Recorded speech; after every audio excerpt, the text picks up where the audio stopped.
السلام علیکم ورحمۃ اللہ وبرکاتہ۔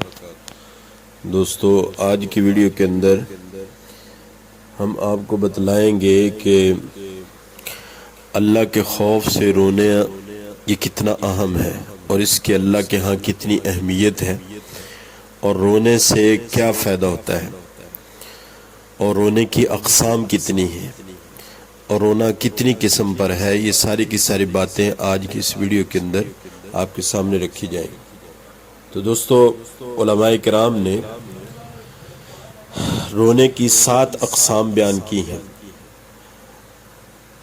حضرت یزید بن میسرہ رضی اللہ تعالیٰ عنہ کا قول ہے، انہوں نے فرمایا کہ اللہ کے نبی صلی اللہ علیہ وسلم نے فرمایا البکاء من 7 اشیاء۔ یزید بن میسرہ فرماتے ہیں رونا 7 وجوہات کی بنا پر ہوتا ہے۔ نمبر 1، خوشی کی وجہ سے رونا، البکاء من الفرح، خوشی کی وجہ سے آنکھوں میں آنسو آ جانا۔ جیسے باپ کو اطلاع ملے کہ آپ کا بیٹا ہوا ہے تو خوشی سے آنسو آ جاتے ہیں۔ طالب علم کو اطلاع ملے کہ جناب آپ پورے جامعہ میں فرسٹ آ گئے ہیں تو خوشی سے آنکھوں میں آنسو آ جاتے ہیں۔ یعنی جب کوئی بھی غیر متوقع نعمت ملتی ہے تو خوشی کی بنا پر انسان کے آنکھوں میں آنسو آ جاتے ہیں۔ نمبر 2، غم کی وجہ سے رونا، البکاء من الحزن، غم کی وجہ سے رونا۔ جب بھی کسی بندے پر کوئی مصیبت آتی ہے تو آنکھوں میں سے آنسو آ جاتے ہیں۔ مثلا کسی کاروبار میں نقصان ہو گیا، آنکھوں میں آنسو، کوئی بچہ فیل ہو گیا، آنکھوں میں آنسو، ماں کا بیٹا فوت ہو گیا، آنکھوں میں آنسو۔ جب دل محزون ہوتا ہے، مغموم ہوتا ہے تو پھر آنکھیں دوستوں برسنے لگ جاتی ہیں۔ جیسے انسان کسی ایسے شخص کو یاد کرے جس سے بہت محبت ہو تو اسے یاد کرنے سے بھی انسان کی آنکھوں میں آنسو آ جاتے ہیں۔ حضرت بلال رضی اللہ تعالیٰ عنہ نے نبی صلی اللہ علیہ وسلم کے پردہ فرمانے کے بعد مسجد نبوی میں اذان دینا بند کر دی۔ وہ فرمایا کرتے تھے کہ پہلے میں اذان دیتا تھا تو اپنے آقا صلی اللہ علیہ وسلم کا دیدار بھی کرتا تھا، اب میں اذان دوں گا اور دیدار نہ کر سکوں گا تو یہ غم مجھ سے برداشت ہی نہیں ہوگا۔ چنانچہ اس کے بعد انہوں نے اذان ہی نہ دی۔ جب بیت المقدس فتح ہوا تو صحابہ کے دل میں یہ شوق پیدا ہوا کہ محبوب صلی اللہ علیہ وسلم کا مؤذن اس قبلہ کے اندر بھی اذان دے۔ چنانچہ حضرت عمر رضی اللہ تعالیٰ نے حکم فرمایا، حضرت بلال رضی اللہ تعالیٰ کے لیے انکار کرنے کی گنجائش ہی نہیں تھی، لہذا حکم کی تعمیل کی۔ اور دوسری اذان کا واقعہ حضرت شیخ الہند نے لکھا ہے، فرماتے ہیں کہ ایک مرتبہ خواب میں بلال رضی اللہ تعالیٰ کو نبی علیہ الصلوۃ والسلام کی زیارت نصیب ہوئی۔ آپ صلی اللہ علیہ وسلم نے فرمایا بلال کتنی سرد مہری ہے کہ ہمیں ملنے ہی نہیں آتے۔ بس یہ غم ایسا تھا کہ تڑپ گئے، اور جب آنکھ کھلی تو بیوی سے کہا ابھی تیاری کرو، چنانچہ تیاری کر کے شام سے مدینہ کی طرف نکل پڑے۔ جب مسجد نبوی میں آئے تو پہلے صحابہ نے کہا جی آپ اذان دے دیں، لیکن بلال رضی اللہ تعالیٰ نے ان کو انکار کر دیا۔ پھر حسن حسین رضی اللہ تعالیٰ دونوں شہزادے تشریف لائے، انہوں نے بھی آگے فرمائش کی کہ ہمیں نانا جان کی زمانے کی اذان سنائے۔ اب ان کی یہ فرمائش ایسی تھی کہ انکار کی گنجائش ہی نہیں تھی، چنانچہ دوسری اذان انہوں نے اس وقت کہی۔ کہتے کہ جب انہوں نے اذان دینا شروع کی تو صحابہ کرام رضی اللہ تعالیٰ کے دلوں میں نبی علیہ الصلوۃ والسلام کی یاد تازہ ہو گئی، دل تڑپ گئے کہ ایک زمانہ تھا کہ جب آقا موجود تھے، اذان ہوا کرتے تھے، ہم انتظار میں ہوتے تھے کہ وہ نماز پڑھانے کے لیے تشریف لائیں گے۔ چنانچہ محبوب کی یاد میں صحابہ رضی اللہ تعالیٰ مجمعین کی آنکھوں میں آنسو آ گئے۔ جب اذان کی آواز گھروں تک پہنچی تو گھر کی عورتیں حیران ہوئیں کہ یہ تو بلال کی اذان ہے۔ چنانچہ انہوں نے بھی سروں پر چادریں لی اور وہ بھی مسجد نبوی کے باہر پہنچ گئی۔ اب اندر مرد رو رہے تھے اور باہر عورتیں رو رہی تھیں، اور معاملہ اس وقت عجیب بنا جب ایک عورت نے اپنے بیٹے کو اٹھایا ہوا تھا اور اس بیٹے نے اپنی ماں سے یہ پوچھا امی بلال تو کچھ عرصے کے بعد واپس آ گئے ہیں، بتاؤ نبی علیہ الصلوۃ والسلام کب واپس آئیں گے؟ اللہ اکبر کبیرہ۔ دوستو یہ حزن یعنی غم کے آنسو کہلاتے ہیں۔ اور تیسرا نمبر جو رونے کا ہے وہ والفزع، یعنی ڈر کی وجہ سے آنسو۔ ڈر کسی بھی قسم کا ہو سکتا ہے، مثلا جان مال یا عزت کے جانے کا ڈر یا کسی بھی قسم کے نقصان کا خدشہ ہو تو آنسو آ جاتے ہیں۔ بعض دفعہ ہم دیکھتے ہیں کہ بچہ کوئی غلطی یا نقصان کر دے تو رونا شروع کر دیتا ہے، کیونکہ اس سے پتہ ہوتا ہے کہ اب مجھے امی ابو ماریں گے، اس طرح چھوٹے بچے کو ڈاکٹر ٹیکا دکھائے تو وہ رونا شروع کر دیتے اس لیے کہ درد ہوگا، حالانکہ درد ابھی ہوا نہیں اور اتنا زیادہ ہوتا بھی نہیں، مگر ٹیکے کا خوف اتنا ہوتا ہے۔ نمبر 4، ریا کی وجہ سے رونا۔ ریا کی وجہ سے آنسو، دکھاوے کے آنسو، ان کو مگرمچھ کے آنسو کہا جاتا ہے۔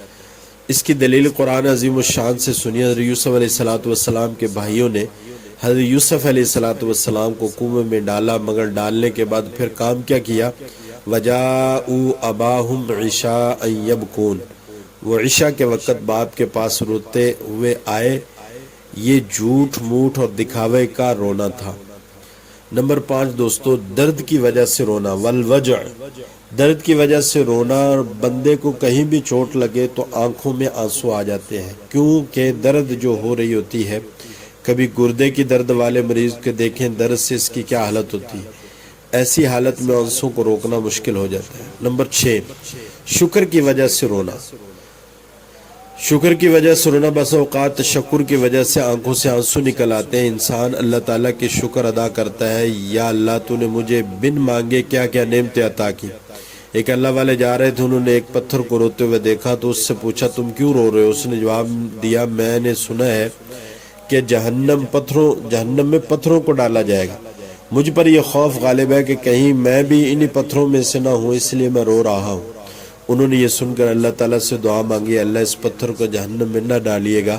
اللہ تعالیٰ نے کی دعا قبول کر لیا۔ انہوں نے پتھر کو بتا دیا کہ تو جہنم میں نہیں ڈالا جائے گا، اور وہاں سے چلے گئے۔ اللہ تعالیٰ کی شان دیکھیں، کچھ عرصہ کے بعد ان کا جب دوبارہ وہاں سے گزر ہوا تو دیکھا وہ پتھر پھر رو رہا ہے۔ انہوں نے پوچھا جی آپ اب رونے کا کیا مطلب؟ تو اس نے کہا ذالک بکاء الخوف وہذا بکاء الشکر والسرور، وہ خوف کا رونا تھا اور یہ شکر اور سرور کا رونا ہے۔ نمبر 7، خشیت الہی کی وجہ سے رونا، وبکاء من خشیت اللہ، خشیت الہی کی وجہ سے آنسو نکلنا۔ واقعی جب انسان اللہ رب العزت کی عظمتوں کو یاد کرتا ہے اور اپنے اعمال پر نظر ڈالتا ہے تو اس کی آنکھوں میں سے آنسو آ جاتے ہیں، سوچتا ہے کہ میں کہیں محروم نہ ہو جاؤں۔ ام المؤمنین سیدہ حفصہ رضی اللہ تعالیٰ عنہ فرماتی ہیں کہ میں اپنے والد عمر رضی اللہ تعالیٰ گھر میں تھی، نبی علیہ السلام میرے پاس وہاں تشریف لے آئے۔ جب دیر ہو گئی تو ارادہ کیا کہ یہیں سو جاتے ہیں۔ پھر نبی علیہ السلام میرے بستر پر آ کر لیٹ گئے۔ فرماتی ہیں کہ تھوڑی دیر کے بعد میں نے محسوس کیا کہ جیسے میرے رخسار پر کوئی گرم سی چیز ہے۔ جب میں نے غور کیا تو وہ آنسو تھے۔ میں فوراً اٹھ بیٹھی، چونکہ دونوں ایک ہی تکیے پر سر رکھ کر سو رہے تھے، اس لیے محسوس کیا کہ محبوب کے مبارک آنسو تکیے پر گر رہے ہیں اور وہ گیلا پن ان کو محسوس ہو رہا تھا۔ میں نے چونک کر پوچھا ما یبکی کا یا رسول اللہ، اللہ کے نبی آپ کیوں رو رہے ہیں؟ تو نبی علیہ السلام نے فرمایا تم نے سنا نہیں کہ تمہارا بھائی سین میں تہجد پڑھ رہا ہے؟ اس نے ابھی قرآن کی کون سی آیت پڑھی ہے؟ فرماتی ہیں کہ جب میں نے غور کیا تو عبداللہ بن عمر تہجد کی نماز میں پڑھ رہے تھے، کلا انہم عن ربہم یومئذ لمحجوبون، ہرگز نہیں یہ لوگ قیامت کے دن اللہ رب العزت سے حجاب میں ہوں گے، یعنی ان کو اللہ رب العزت کا دیدار نصیب نہیں ہوگا۔ جب نبی علیہ السلام نے یہ مضمون سنا تو آپ کی مبارک آنکھوں سے آنسو آ گئے، مبارک آنکھوں سے آنسو آ گئے کہ یہ کتنی بد نصیبی ہے کہ اللہ رب العزت، انسان اللہ رب العزت کے دیدار سے قیامت کے دن محروم ہو جائے گا۔ دوستو بکا کا حکم کیا ہے، یعنی رونے کا حکم کیا ہے؟ رونے کا حکم یہ ہے کہ کچھ بکا یعنی رونا اچھی ہے اور کچھ بکا یعنی رونا ٹھیک نہیں۔ البکاء بین المدح والدم، چنانچہ اگر تو بندہ اپنے گناہوں کو یاد کر روئے، اللہ رب العزت کی عظمت کو سامنے رکھ کر روئے، احساس تشکر کی وجہ سے روئے، قرآن مجید میں تدبر کی وجہ سے روئے، تو یہ سارا بکا یعنی رونا محمود اچھا کہلاتا ہے۔ اور اگر ریا کی وجہ سے روئے تو یہ مذموم کہلائے گا، خلاف شرع کہلائے گا۔ باقی انسان کی فطرت ہے کہ غم آتا ہے یا جدائی ہوتی ہے تو آنکھوں سے آنسو آ جاتے ہیں۔ اللہ کے پیارے حبیب اپنے پیارے صاحبزادے سیدنا ابراہیم کو دفن فرما رہے تھے اور مبارک آنکھوں میں آنسو ہیں، تو ایک صحابی پوچھتے ہیں اللہ کے نبی آپ کیوں رو رہے ہیں؟ تو فرمایا القلب یحزن والعین تدمع وانا بفراقک یا ابراہیم لمحزونون، دل مغموم ہے، آنکھوں سے آنسو چھلک رہے ہیں اور اے ابراہیم تیری جدائی میں ہم بہت مغموم ہیں۔ صوبان رضی اللہ تعالیٰ فرماتے ہیں کہ نبی صلی اللہ علیہ وسلم نے ارشاد فرمایا طوبیٰ لمن ملک نفسہ ووسعہ بیتہ وبقى علی خطیئتہ، مبارک اس شخص کو جس کا نفس اس کے قابو میں ہے، اس کا گھر وسیع ہے اور اس کو اپنے گناہوں پر رونا آتا ہے۔ اس حدیث مبارکہ میں نبی صلی اللہ علیہ وسلم نے فرمایا کہ جس بندے میں 3 خوبیاں ہوں اس کو مبارک ہو، جو اپنے نفس پر کنٹرول رکھتا ہو، اپنے اندر کی غلط قسم کی طلب کی مزاحمت کرنے کی پاور رکھتا ہو۔ نمبر 2، اس کا گھر ایسا ہو کہ باہر نکلنے کو اس کا دل ہی نہ کرے، نکلے تو با مقصد نکلے۔ کئی ایسے لوگ بھی ہوتے ہیں کہ انہوں نے روڈ کا لائسنس بنوایا ہوتا ہے، ان کی زندگی کا اکثر وقت ہی سڑکوں اور گلیوں میں گزرتا ہے۔ نمبر 3، وہ اپنی خطاؤں پر شرمندہ ہو کر روئے، کیونکہ اپنی خطاؤں کو یاد کر کے رونا بہت ہی محبوب چیز ہے، اس سے انسان کا دل دھلتا ہے اور گناہ ختم ہو جاتے ہیں۔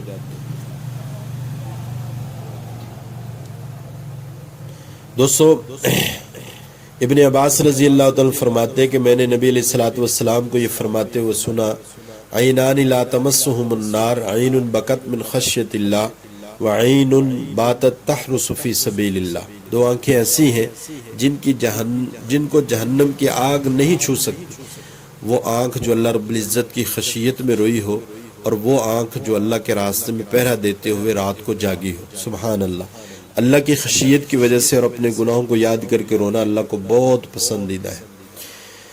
یہاں ذہن میں ایک سوال پیدا ہوتا ہے کہ آخر اللہ کی خشیت کی وجہ سے رونا اس قدر کیوں پسندیدہ ہے؟ تو بھائی سنیے کہ اس قدر پسندیدہ ہونے کی اس وجہ یہ ہے کہ جب کوئی چیز کہیں نہ ملتی ہو تو اس کی پرائس یعنی قیمت زیادہ بن جاتی ہے، اور اگر بیرون ملک کی چیز ہو تو پھر اور بھی مہنگی ملتی ہے، کیونکہ وہ امپورٹڈ چیز ہوتی ہے۔ ایک بندہ کوئی چیز خرید کر لایا، پوچھا گیا بھائی اتنا مہنگا کیوں خریدا ہے؟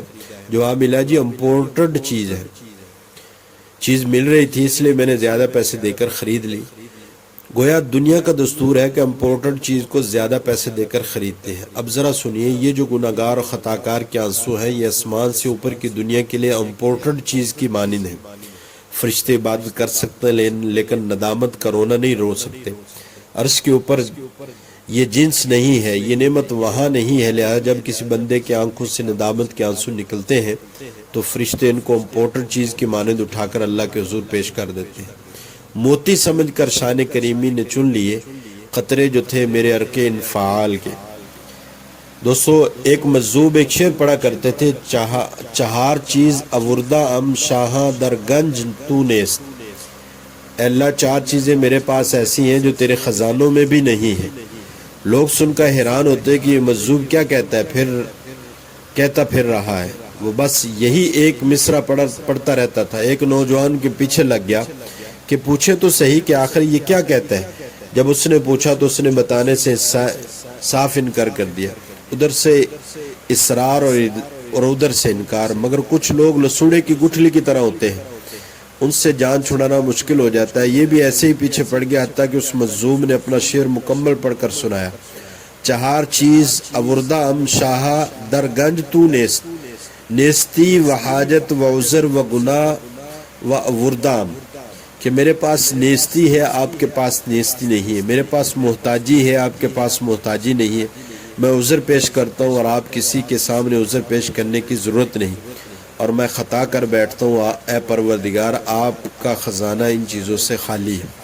واقعی یہ ندامت کے آنسو ایسی چیزیں جو اوپر کے خزانوں میں نہیں ہے، اس لیے یہ اللہ کو بڑے پسند ہے۔ یوں سمجھیے کہ امپورٹنٹ چیز کی طرح اللہ تعالیٰ کو ان کا خوب ریٹ لگاتے ہیں۔ دوستو، 2 چیزیں اور ہیں، چشمہ اور چشم کے پانی میں فرق۔ عین کے کا لفظ 2 معنوں میں استعمال ہوتا ہے۔ ایک چشمہ کے لیے قرآن مجید میں فرمایا عین یشرب بها المقربون، اور دوسرا چشم کے لیے یعنی آنکھوں کے لیے بھی استعمال ہوتا ہے۔ چشمے سے پانی نکلتا ہے اور چشم سے بھی پانی نکلتا ہے، لیکن دونوں پانیوں میں فرق ہے۔ جو چشمے سے نکلا وہ پانی کہلایا، اور جو چشم سے نکلا وہ آنسو کہلایا۔ جو چشمہ سے نکلا اس نے جسم کی پیاس بجھائی، اور جو چشم سے نکلا اس نے روح کی پیاس بجھائی۔ جو چشمہ سے نکلا اس سے دنیا کے گلشن آباد ہوئے، اور جو چشم سے نکلا اس سے من کے گلشن آباد ہوئے۔ جو چشمہ سے نکلا اس نے ظاہر کی گندگی کو دھو ڈالا، اور جو چشم سے نکلا اس نے من کی گندگی کو دھو ڈالا۔ جو چشمہ سے